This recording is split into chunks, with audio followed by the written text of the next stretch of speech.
Hello everyone, আসসালামু আলাইকুম। এই মৌসুমে প্রচুর টমেটো পাওয়া যায়। টমেটোগুলো দেখতে খুব সুন্দর লাল টকটকে হয়। আর এই টমেটো দিয়ে আপনি নিজের হাতে তৈরি করতে পারবেন টমেটো সস, যেটা কিনা 1 বছরের মতো সংরক্ষণ করতে পারবেন। নামি দামি ব্র্যান্ড থেকে নিজের হাতে বানিয়ে নেওয়া টমেটো সসটা খুব স্বাস্থ্যকর। বাইরের এই অস্বাস্থ্যকর টমেটো সস না খেয়ে চলুন আজকে নিজের বাচ্চাদের জন্য বাসায় খুব সহজে তৈরি করি। ঝামেলা ছাড়া এই সসটা তৈরি করে সংরক্ষণ করতে পারবেন 1 বছরের মতন।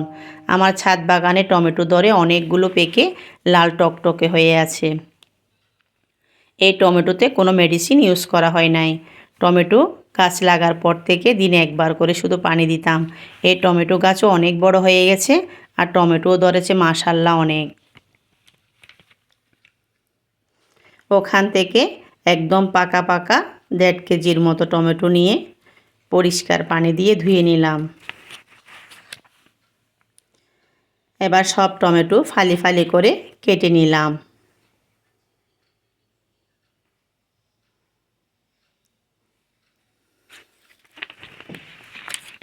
কিছু কাঁচামরিচ, একটা রসুন আর কিছু আদা কেটে নিলাম। চুলায় প্যান বসিয়ে এই টমেটোর টুকরোগুলো দিয়ে দিলাম। তার উপর দিয়ে দিলাম কুচি করা কাঁচামরিচ, কুচি করা আদা রসুন, স্বাদ অনুযায়ী লবণ, দারচিনি এলাচ লবঙ্গ দিয়ে সাথে 1 কাপ পানি দিয়ে ঢাকনা ডেকে মাঝারি আঁচে সিদ্ধ করে নিব।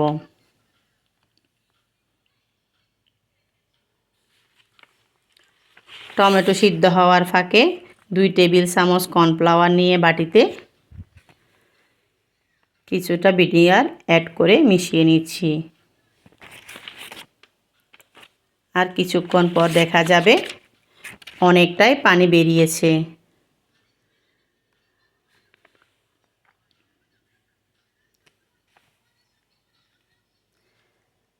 আমি টমেটোগুলোকে নেড়ে দিয়ে আরও 5 মিনিট সিদ্ধ করে নিচ্ছি।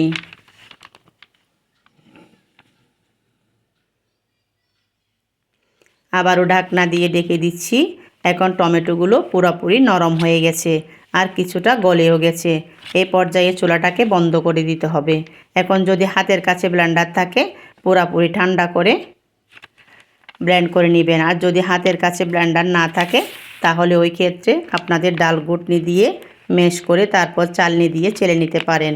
ব্লেন্ডারে ব্লেন্ড করে নিয়ে একটা স্ট্রেনারে ছেঁকে নিতে হবে, তাহলে টমেটো পিউরিটা খুব স্মুথ হবে। ফ্রেশ একটা টমেটো পেয়ে গেছি। এখন সস তৈরির পালা। এই পিউরিটা খুব ঘন হয়েছে, এখানে এক্সট্রা কোনো পানি দেওয়া দরকার নাই। চুলায় আবারও প্যান বসিয়ে দিয়ে যে টমেটোর পিউরিটা পেয়েছি ওটা ঢেলে দিচ্ছি। কর্নফ্লাওয়ার আর ভিনেগারের মিশ্রণটা দিয়ে 1 কাপ চিনি দিয়ে দিচ্ছি। আর একসাথে নেড়ে সবগুলো উপকরণ মিশিয়ে নিচ্ছি। লবণ দিতে হবে যার যার টেস্ট অনুযায়ী। চিনিও চাইলে আর একটু বাড়িয়ে কমিয়ে নিতে পারেন। এখন অল্প আছে নেড়ে যাওয়ার পালা। আর এই মিশ্রণটা খুব তাড়াতাড়ি ঘন হয়ে যাবে, যেহেতু আমরা এখানে কর্নফ্লাওয়ার ব্যবহার করেছি। অনেকটা সময় ধরে জাল করতে হবে না।